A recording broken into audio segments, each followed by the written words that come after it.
un podcast de Otonovero.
No se le oculta a nadie que hay negacionismo, que se pone en duda determinados hechos. Hay gente que dice, no, es que en Camposancos no hubo un campo de concentración. ¿Cómo que no lo hubo si las propias autoridades franquistas le llaman campo de concentración? Un silencio enterrado. Capítulo 2. A porta do inferno. En la falda forestal del Monte Tecla, esa punta del continente, frente al amplio estuario del Miño, próximo al pueblo de La Guardia, está el antiguo monasterio llamado de Camposancos, que había sido reconstruido por los jesuitas en el siglo XIX para instalar un gran colegio de segunda enseñanza que se hizo famoso en toda Galicia.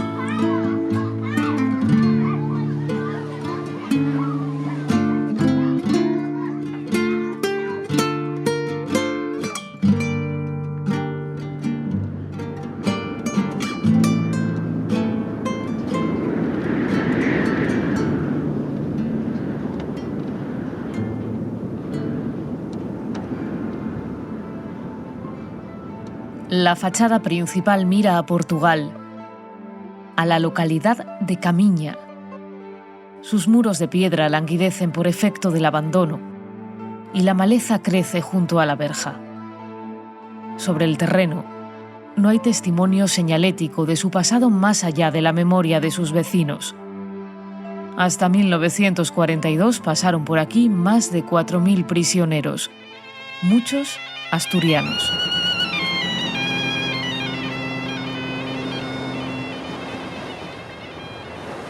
Son los que habían tratado de escapar de las tropas franquistas a finales de octubre del 37. Aquellos que, en su intento de llegar a puertos franceses, habían sido capturados en el mar y reagrupados en Ribadeo, en la provincia de Lugo. De su puerto, en el Cantábrico, saldría unos días más tarde un barco, el Arichachu, con 2.000 presos a bordo, también un centenar de mujeres y niños. El 20 de octubre de 1937, el tramo de costa que estaba en poder de la República en Asturias era el equivalente, o más pequeño, al de la Franja de Gaza. Y ya vemos que por mar de la Franja de Gaza no sale nadie, porque están los israelíes ahí patrullando. De aquí salieron muchísimas embarcaciones de todo tipo, sobre todo pesqueros y también mercantes, a los que cogieron, a los que los detuvieron, los apresaron, los concentraron delante del Cabo Peñas y luego los llevaron convoyados hasta Ribadeo. En Ribadeo se produjo, vamos a decir, una reordenación. Parte desembarcaron porque no era operativo llevar aquí el tal, los desembarcaron ahí y los llevaron por carretera o por tren hasta Galicia. Otros los agruparon en el famoso Arichachu y tal, pero también hubo otros barcos que eran republicanos, que estaban en buenas condiciones de navegación, que los llevaron a La Coruña. Y en La Coruña los desembarcaron en el puerto. Y en el puerto empezaron, en el propio puerto de La Coruña ya empezaron, con unas instalaciones provisionales, ellos empezaron a clasificar. Es decir, a ver cuáles estaban más comprometidos políticamente o militarmente y cuáles no. Y los trasladaban a campos de concentración como el de Cedeira, de Muros, de San Pedro.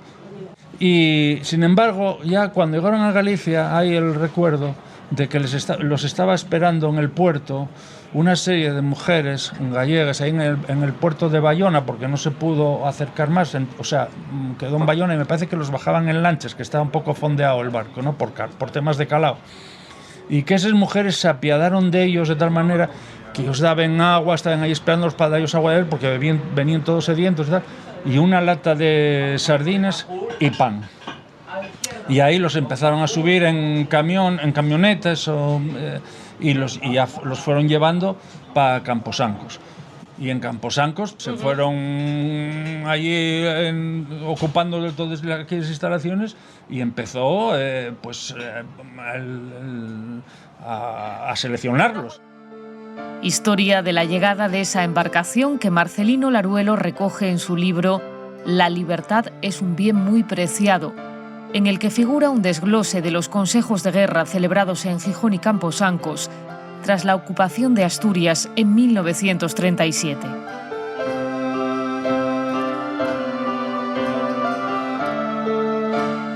Y entre los testimonios de aquel desafortunado periplo encontramos el de Constantino García Alonso, un joven poleso, vecino de La Felguera, y que ya había iniciado su actividad sindical de adolescente, a los 14 años. Militó primero en la UGT y después en la CNT. Pasó por la cárcel tras su participación en la Revolución del 34 y quedó en libertad gracias a la amnistía tras el triunfo del Frente Popular. Avanzada la guerra, ya en 1937, intentó evacuar por mar, en dirección a Francia. Llegó el día 20 de octubre. Salimos a las 11:30 de la noche. Éramos aproximadamente unos 600. Entre la mayoría reinaba gran júbilo y alegría, pues ignoraban el peligro que corríamos. A las 5 horas de salir del puerto, se nos hizo una señal por medio de los disparos desde un bow faccioso. O nos entregábamos inmediatamente, o enviarían a pique nuestra embarcación. A las 9 de la mañana del día 21, mi asombro fue mayor al ver que la misma suerte les había caído también, por desgracia, a numerosas embarcaciones, y con ellas millares de compañeros que, como nosotros, habíamos sido apresados por el monstruo fascista. Luego de hacernos prisioneros, nos trasladaron a Ribadeo, y a los 3 días nos dieron por primera vez de comer.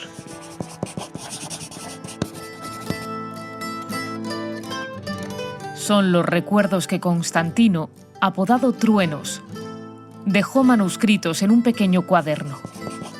Al día siguiente, después de haber reunido los prisioneros de muchas más embarcaciones, hicieron el traslado de todos al fatídico Arichacho. Embarcación en la que hicimos la travesía de Ribadeo a Bayona, en la provincia de Pontevedra. Nos trataron peor que al ganado. ¡Subid ahora, rojos! ¡Cojones! ¡No quiero estar aquí toda la mañana! ¡Venga, vamos! ¡Subid ya, putos desgraciados! ¡Tirad para adentro! Desde Bayona nos trasladaron en camiones a un campo de concentración establecido en un pueblecito de aquella provincia, llamado Camposancos, a unos 35 kilómetros de dicho puerto.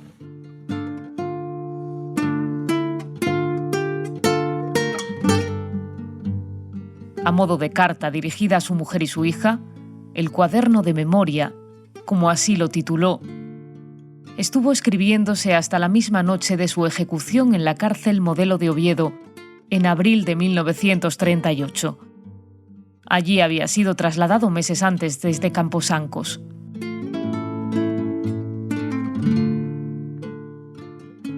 ¿Y cómo llegó ese lugar a convertirse en la puerta del infierno?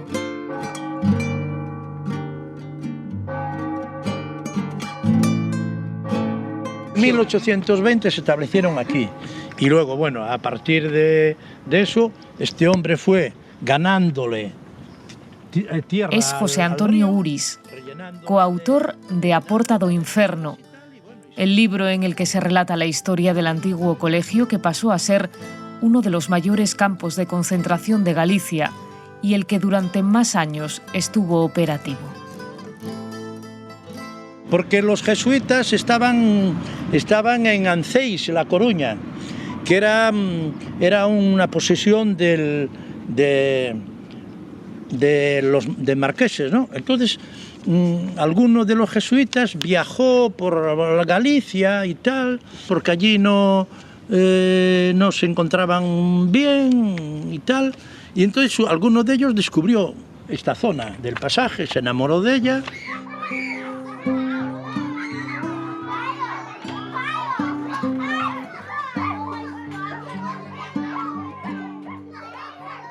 El edificio pronto se les queda pequeño. Los jesuitas españoles se van a Vigo y ceden Camposancos a sus homólogos portugueses. Allí dan clase hasta 1932, hasta que ya durante la Segunda República Manuel Azaña decreta la disolución de la Compañía de Jesús. Son expulsados y cruzan literalmente la frontera que marca el río Miño y regresan a Portugal.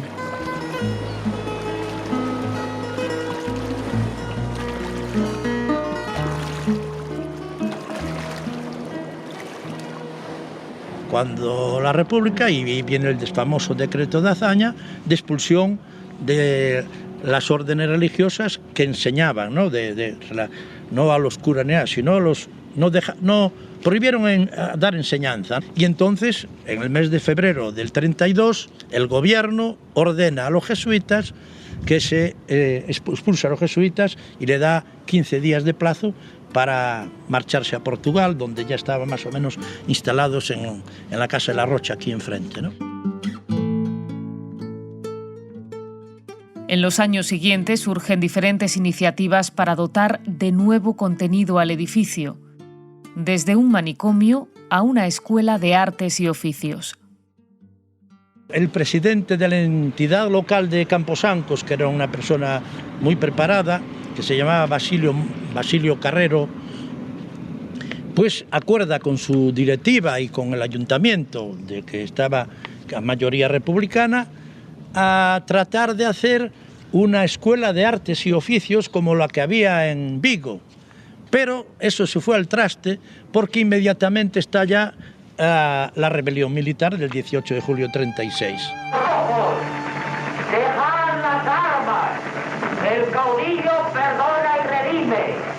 ¡Seguid el ejemplo de... En el mes de julio y agosto, en los meses de julio y agosto del 37, los responsables de los campos de concentración pues acuerdan, como conocían esto, tenían referencias, acuerdan habilitar esto como un campo de concentración. Reunía, pues, los requisitos para convertirse en campo de concentración. Situación: antiguo colegio convento de jesuitas, situado en la desembocadura del río Miño, a 2 kilómetros de La Guardia. Amplias naves, dormitorios y locales para oficinas. Patio amplio y cocinas al aire libre. Capacidad: para 868 hombres. Agua de bebida, canalizada, excelente y abundante. Retretes: bien instalados y suficientes para la capacidad que se indica. Insuficientes para mayor número de alojados. Resumen: buen campo para 868 prisioneros.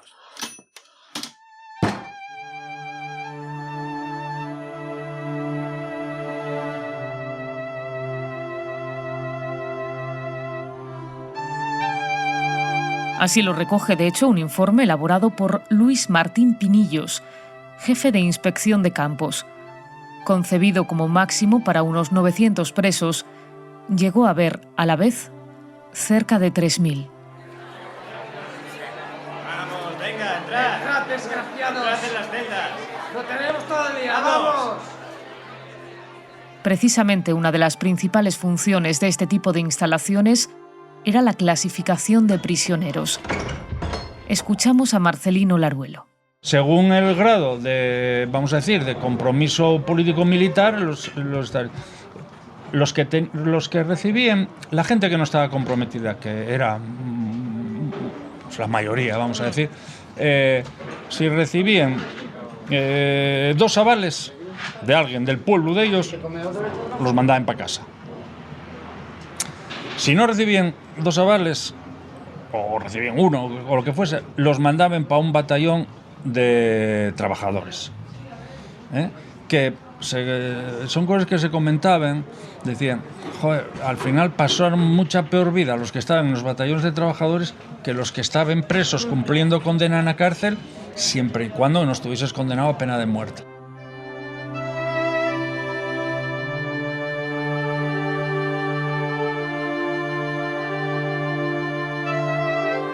Era un hombre alto, fuerte, como de 40 años. Vestía uniforme de suboficial y llevaba boina roja de requete. Cada 3 palabras soltaba un «me cago en las zapatillas de la Virgen». Su mentalidad, más que de católico, era de fanático con ribetes de inquisidor. Pronto supimos que era navarro y que en el frente de Asturias una bala lo había dejado impotente. Los presos de Camposancos lo llamaban Zumalacárregui. Que había el famoso Zumalacárregui, que tenía un vergajo de esos, un látigo, y al llegar a la oficina, en vez de llamar o abrir la puerta, pues o bien le daba con la culata de la pistola para que abrieran, o con el vergajo. Era un criminal. El periodista que estuvo aquí, del diario Avance, que salvó la vida, pues contaba que los presos le tenían un pánico tremendo.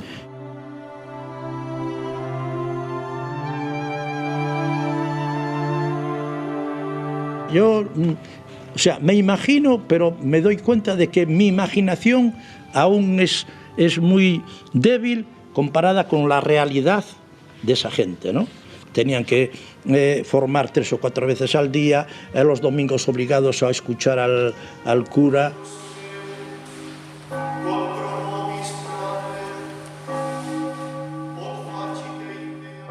Una experiencia, la del día a día en el campo, que también relató en su cuaderno de memoria Constantino García Alonso. Aquí pasamos 3 meses, arrastrando la más espantosa miseria que pueda apoderarse del cuerpo humano. En dicho campo nos hacían ir a misa, saludar a la bandera monárquica, cantar repetidas veces al día el himno fascista, mano en alto, al estilo romano, y otros detalles más de que aquellas hordas eran capaces, en su terror, contra los trabajadores libres y honrados.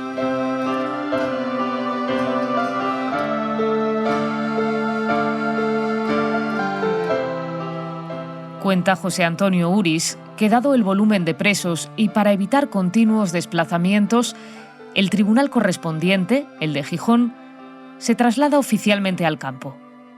Y entonces, pues, acuerdan los jefes, los generales, los mandamases, o los de Burgos, o yo qué sé, la Junta de Defensa, como le quieras llamar, acuerdan que el tribunal, en vez de mandar los presos para allá, para acá, pues que venga el tribunal aquí ya y tal. Y el 4 de junio del 38 llega el tribunal aquí, se hospedan en un hotel allí en La Guardia y comienzan el 4, creo que vinieron el 10 de mayo y el 4 de junio ya empiezan los primeros juicios. Allí empezó a funcionar el Tribunal Militar número 1 de Asturias, por el que fueron pasando todos los asturianos prisioneros en los distintos campos de Galicia. Este es parte del relato que el periodista Juan Antonio Cabezas describe en su Asturias, 14 meses de guerra civil. También él, preso en Camposancos, pasó por uno de aquellos juicios sumarísimos. No obstante, como en el libro Marcelino Laruelo Roa, pues tenemos que estar muy agradecidos todos, porque fue la única persona hasta ahora que llegó al archivo de Ferrol, al archivo militar, y fue el que nos dio todo ese listado de presos. Luego nosotros investigamos y fuimos agregando más, porque algunos de los que fusilaron en distintos sitios y que estaban en el campo de concentración, pues no fueron juzgados, porque a lo mejor venía la falange y tal, los cogía y los mataba, ¿no?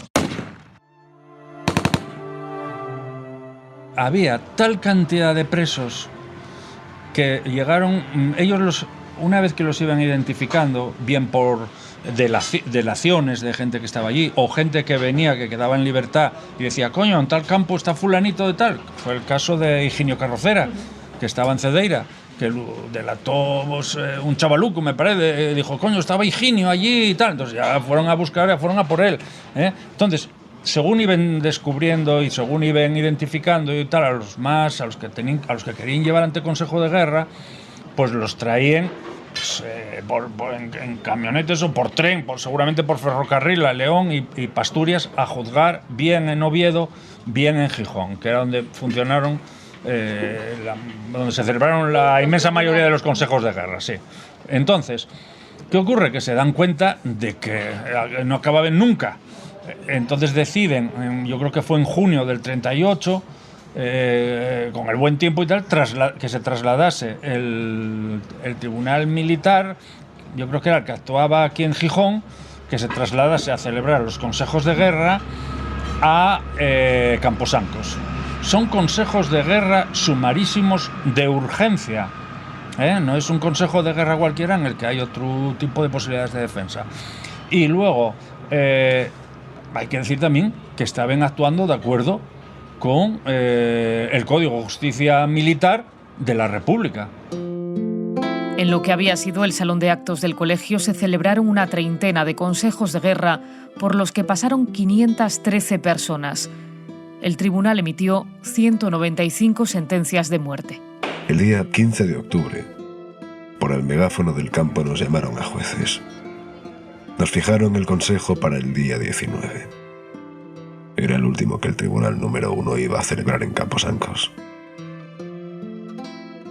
Entre las acusaciones había algunas totalmente falsas y disparatadas. No, yo no había sido redactor jefe de Avance, cuyo cargo, como el de director, tenían asignado, por un previo decreto, la pena capital. Aseguré la verdad, que había sido un simple redactor, cronista informador de los frentes. Fallamos, que debemos condenar y condenamos al procesado Juan Antonio Cabezas Cantelli, periodista, a pena de muerte, y al también periodista Juan Manuel Vega Pico, a la reclusión perpetua. Salvó la vida gracias a un jesuita, mira tú de ahí.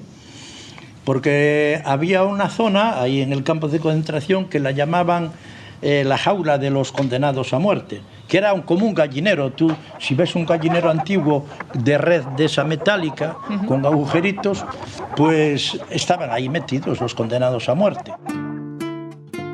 Desde aquel alto palomar, tercer patio de Camposancos, podíamos contemplar el magnífico panorama de las riberas del Miño. De esas casi 200 penas capitales, 155 serían ejecutadas. 49 de ellas allí mismo, en el cementerio de Sestás. 31 presos fueron fusilados contra sus muros el 2 de julio de 1938. El día 20, otros 18 más. Os defensores da liberdade aos que morreron por ela. A la memoria dos homes desta fosa común. Aquí non enterraron solo cadáveres, enterraron sementes. Cuentan en A Guarda que nunca faltaron flores. Sus nombres pueden leerse ahora en el monumento que señala la fosa y que fue posible gracias a la solidaridad y el compromiso de un grupo de vecinos. O voso sacrificio foi semente para unha sociedade mellor, máis xusta e pacífica. Juan Noya, que había sido primer teniente de alcalde de A Guarda durante la República, condenado a muerte y exiliado a Venezuela, lideró el proceso de dignificación de la fosa común y adquirió los terrenos. Él fue el encargado de pronunciar también el discurso de inauguración del mausoleo en agosto de 1986. Los vencidos no tenían derecho a nada, solo deberes. No obstante, durante los funestos 40 años de franquismo, palpitó siempre en algunos demócratas locales la idea de honrar a los valientes defensores de la República, aquí inmolados.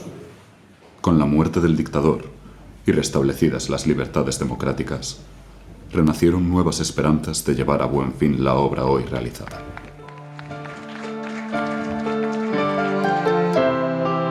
Que se aportó infierno, porque esto era un infierno.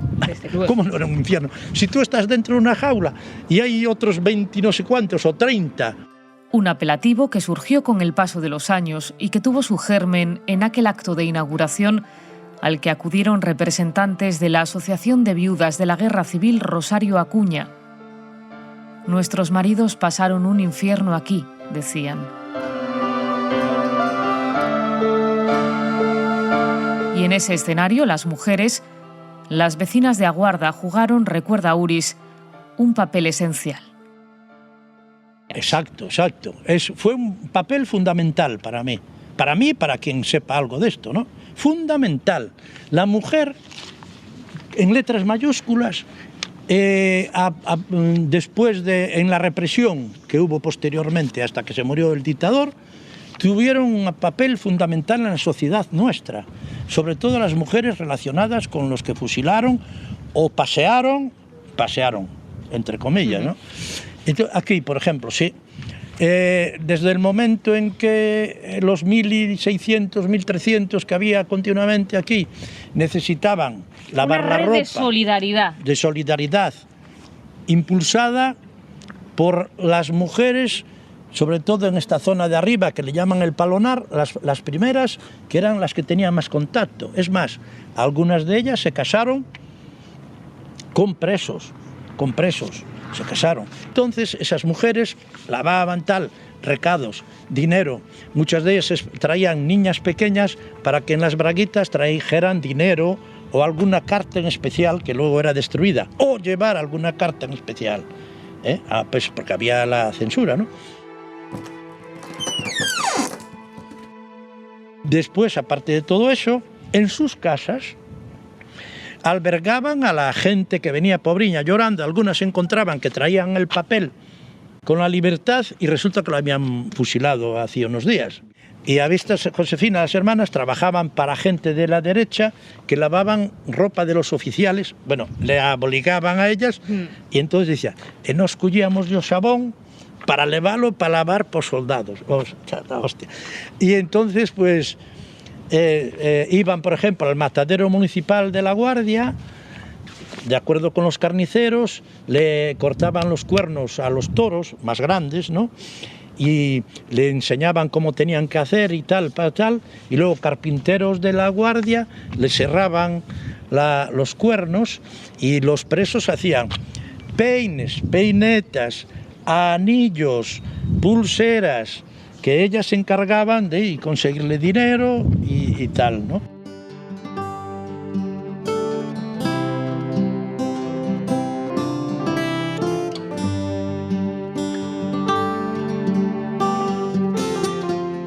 Mi madre cuando fue allí dice que una gente maravillosa.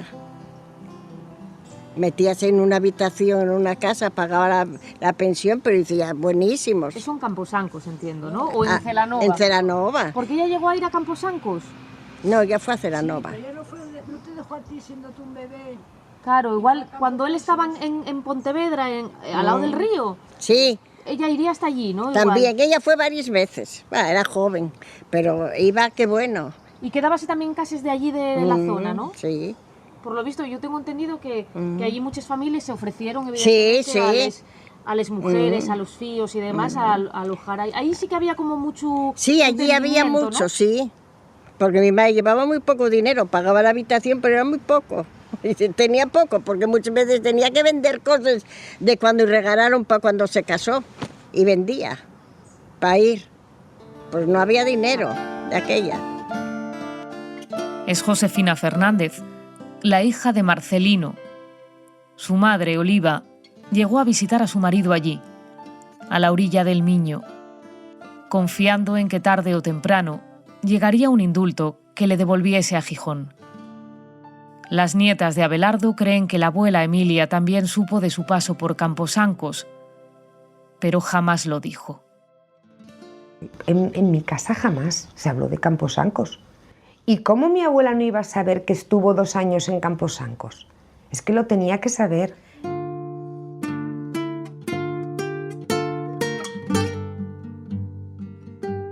Esta gente merece que se le dé continuidad a ese arrojo que tuvieron en su momento, ¿no?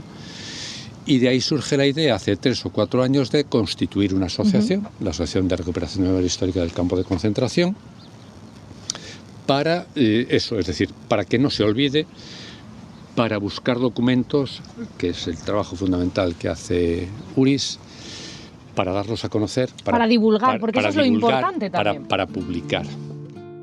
Con ese propósito, un grupo de vecinos de la comarca de Obaixo Miño echó a andar en 2021 la Asociación para la Recuperación de la Memoria Histórica del Campo de Concentración de Camposancos y la Fosa Común de Sestás. La preside Juan Manuel Domínguez Freitas, maestro jubilado y exalcalde del municipio de Aguarda. Una vocación pedagógica que queda patente en uno de los primeros proyectos de la asociación. Decidimos constituir la asociación y el objetivo fundamental es eso, recoger material y divulgar ese material.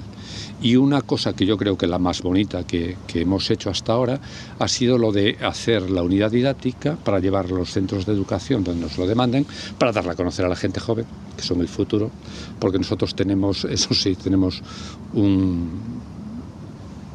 bueno, como ocurre en casi todas las asociaciones en estos momentos, somos personas de una cierta edad ya y queremos buscar relevo generacional, ¿no? Y el relevo generacional hay que buscarlo, pues eso, a través del conocimiento y a través de llevarle a la gente joven a los centros de educación qué es lo que pasó. En el horizonte, la puesta en marcha de un centro de interpretación en ese lugar que fue testigo de la barbarie. Dice, no, pero no hubo cámaras de gas. Vale, no, efectivamente no hubo cámaras de gas, pero hubo 200 personas que pasaron por las armas. Es decir, si eso no es barbarie.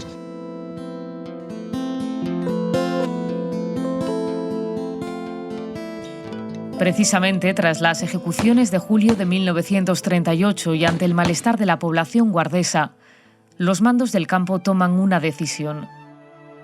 Decenas de condenados a muerte se acumulaban en las celdas del antiguo centro educativo. Aquello era tan tremendo que la gente asustó. Entonces el tribunal acuerda de que los condenados a muerte serían repartidos. Entonces fueron repartidos como esos que mandaron a Celanova, los 7 de Celanova, a Orense, a Tui, al forte Forte del Castro en Vigo, que es un fuerte antiquísimo también, y en Pontevedra y en el cuartel de Figueiredo, que era otro, se llamaba prisión central de Figueiredo.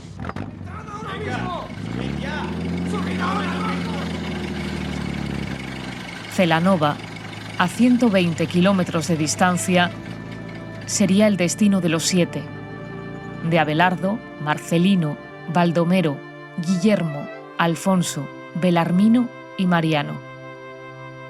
Era enero de 1939.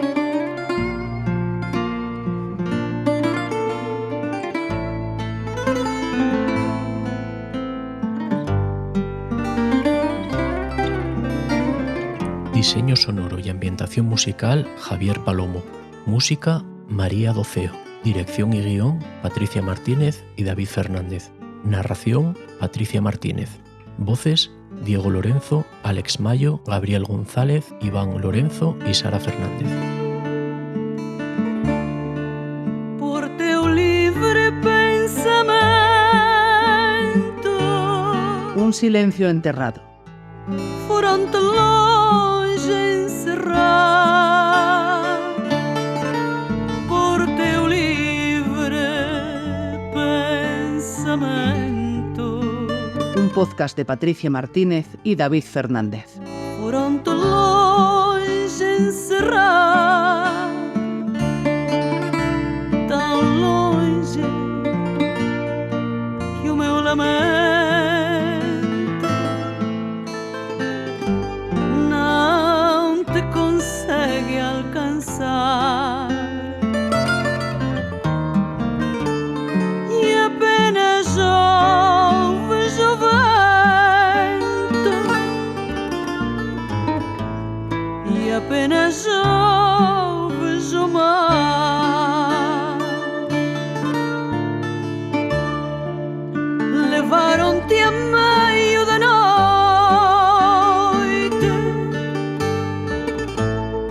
a treva tudo cobria.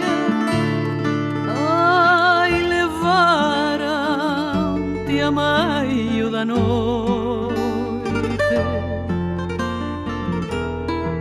a treva tudo cobria.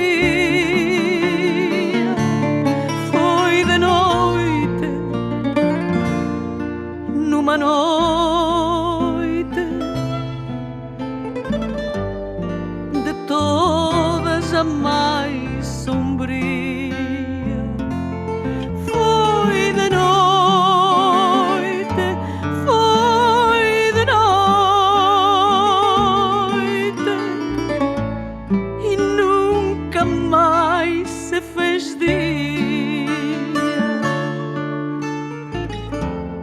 Ai, dessa noite o veneno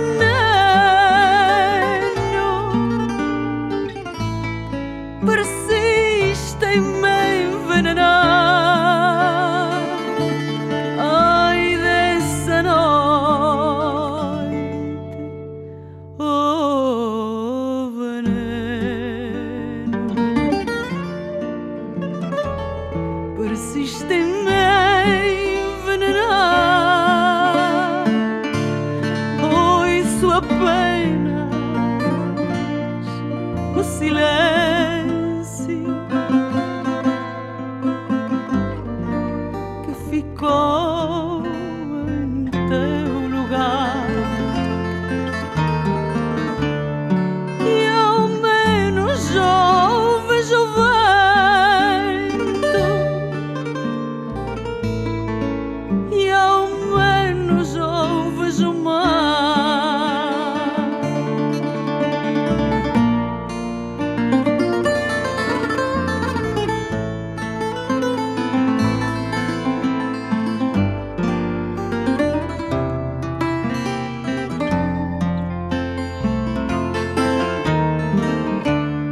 E ao menos ouves o vento, e ao menos ouves o mar.